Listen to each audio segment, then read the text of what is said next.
Hey there, welcome back to True North Reviews. My name is Ryan, and today we are continuing List Season 2019. It's time, the final time for me to be negative in the list video before I can actually start to praise the music I heard this year. And geez, I'm really starting to feel like Santa putting all these songs and albums on the naughty list lately, but today we are rhyming off my choices for the 25 worst albums of 2019. Please be aware that these are albums I actually listened to in their entirety. I didn't think it would be very fair to rip on albums that I haven't heard all the way through, like the ones from Florida Georgia Line, Lil Pump, Iggy Azalea, French Montana. I'm not stupid. I had to limit some biases. I had to save some brain cells. Okay, so the 25 worst albums of 2019, I would recommend them in the way that you stay away from them. I either grew to dislike them even more over the course of the year, or I just saw right through them immediately. They were abominations to my ears. They caused a lot of pain and suffering, and I wouldn't want to wish that upon anyone else. Let's go. Let's jump into it. At number 25, we have The National with their record I Am Easy to Find,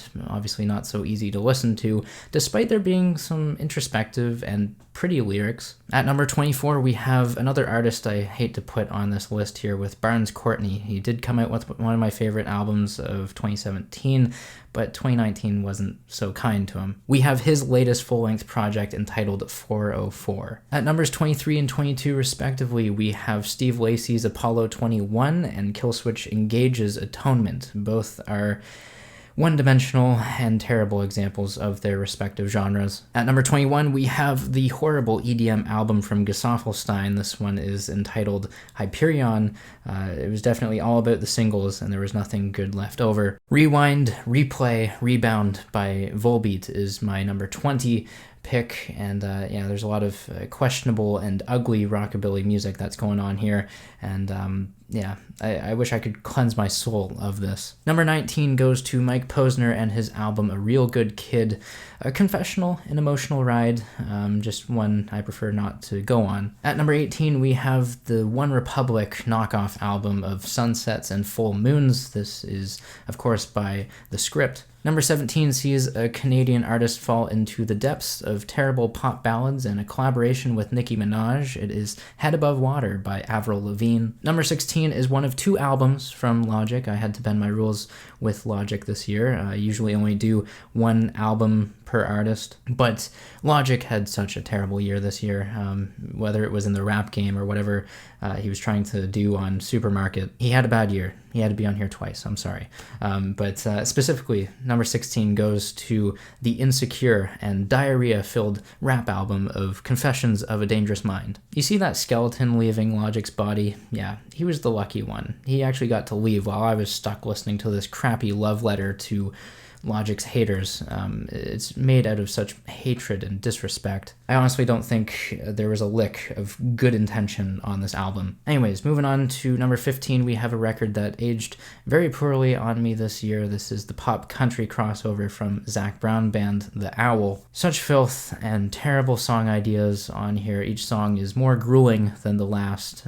Funny thing, the last song is actually okay. Number 14 goes to an album I know some of my YouTube friends will actually like, and I have nothing against the vocal talent and prowess of Pink, but Hurts to Be Human is a failure across the board in my opinion. It sounds outdated. I do not like the R&B tinge. I don't like the grandiose pop hooks that are stained all over this thing. I don't understand why it's coming out in 2019 from Pink. Maybe 10 years ago, I guess. Mark Ronson is taking home my number 13 worst album of the year with his girl-only feature project of Late Night Feelings. And no, I'm not hating on this because women are the only sex to have the opportunity to say something on this record.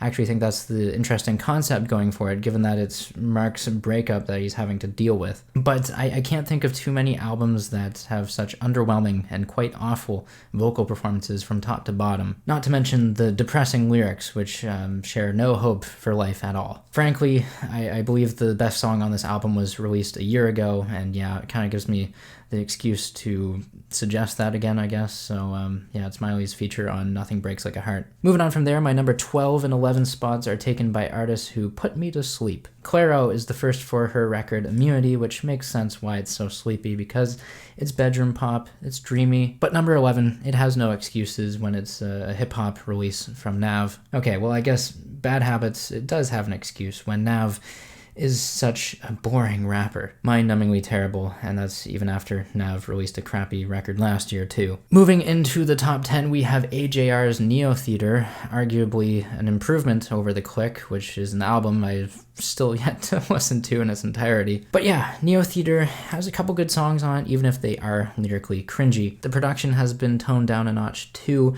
That being said, need I remind you that this is the 10th worst album of 2019. I was only speaking relatively compared to AJR there. So in the grand scheme of music, this Neo Theater is not a good album. At number 9, we have The Big Day by Chance the Rapper. This one is easily the biggest commercial flop of the year, which that is kind of a shame because Chance had such a good run of mixtapes leading up to this. And keeping things similar with this debut record, he self-released it. It just ended up being so bloated and such a miscalculated mess. His wordplay is not up to par, his vocal deliveries are grating, and the features all over this thing are forgettable. Unless we're talking about the Shawn Mendes one, then I guess that is, literal dog poop. My number 8 pick goes to Hollywood Vampires, and I had to practice saying that one in the mirror before I sat down to record, or else I would have called them Vampire Weekend. Anyways, Hollywood Vampires, their record, Rise. It's horrible. This is a 70s supergroup consisting of Alice Cooper,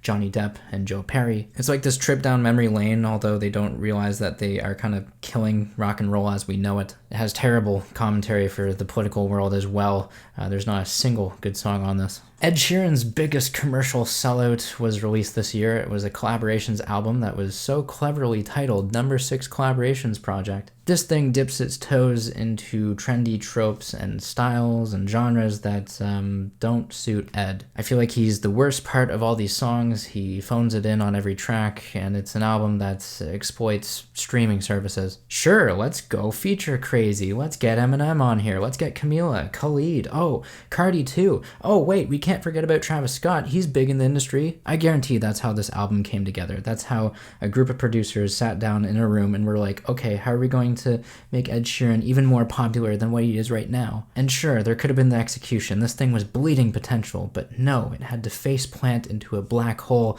and that's kind of where it belongs, in the abyss. Number 6 is going to James Blunt with his record Once Upon a Mind, and I can't say I was very positive going into this album.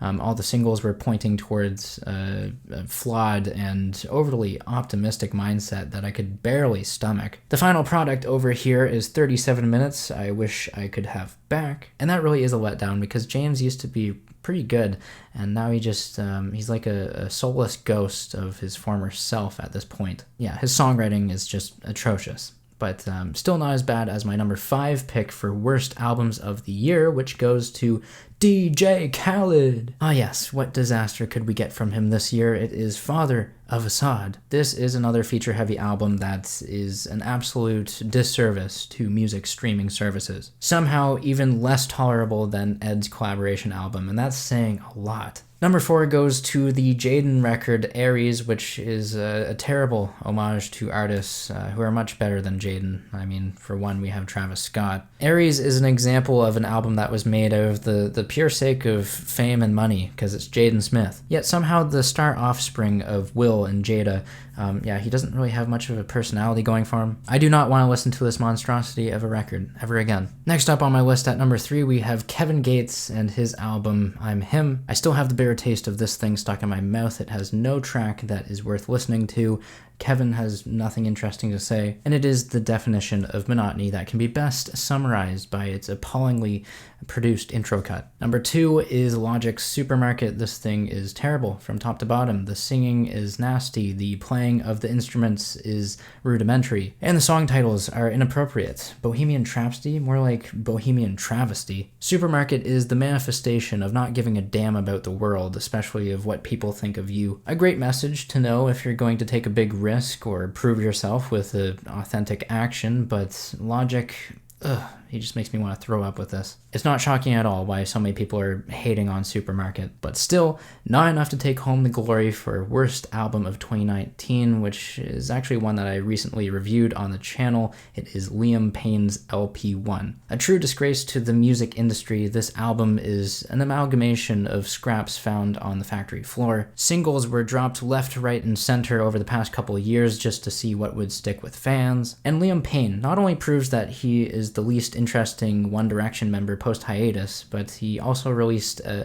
confused and very frustrating album that surely will leave a stain on 2019 and probably the entire decade of music at large. With numerous delays and a promise for genuine songwriting, I am at a loss for why this record was not scrapped years ago. Okay, there you have it. It's 2019's worst albums all wrapped up in a Christmas present with a nice little bow. Except I hope that no one has to receive this gift. If you do enjoy this music, however, please feel free to sound off down below in the comments. Let me know what you think of the music and why you enjoy it. I also want to hear from the people that dislike these albums too. Tell me why you dislike it. It's all about the conversation anyways. So yeah, leave a like, subscribe if you're new in town. Thanks for watching, and as always, have a rockin' day.